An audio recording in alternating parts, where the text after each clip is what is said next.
आप सभी का स्वागत है हमारे चैनल भोजीवुड ऑफिशियल में। और आज हम बात करेंगे खेसारी लाल यादव की फिल्म लिट्टी चोखा 2 के बारे में। जी हाँ, लिट्टी चोखा के अपार सफलता के बाद उसकी पूरी टीम ने लिट्टी चोखा 2 बनाने की बात की है। तो इस फिल्म में स्टार कास्ट में होंगे खेसारी लाल यादव। अभी हीरोइन का खुलासा नहीं किया गया है कि इसमें कौन सी हीरोइन रहेंगी। और इस फिल्म के जो कहानी पर काम स्टार्ट हो चुका है, यानी कि इसका कहानी लिखाया जा इसके स्क्रिप्ट पे काम चल रहा है, इसको कहानी को लिखा जा रहा है।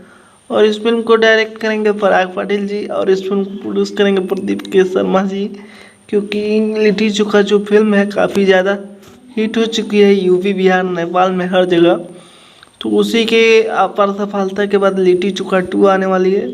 अभी कब तक इस फिल्म की शूटिंग स्टार्ट होगी लेकिन अभी कंफर्म नहीं है। लेकिन ये कंफर्म है कि लिट्टी चोखा 2 मतलब फिल्म बनेगी।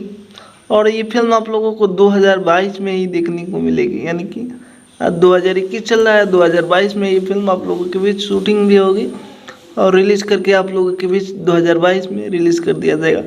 तो आप लोगों को ये न्यूज़ कैसा लगा ज़रूर ही कमेंट करके बताइए। और लिट्टी चोखा 2 देखने के लिए कितना उत्साहित है कमेंट करके बताइएगा। और इस फिल्म में कौन सी हीरोइन रहनी चाहिए वो भी कमेंट करिएगा। तो मिलते हैं अगले वीडियो में, तब तक के लिए जय हिंद, जय भोजपुरी।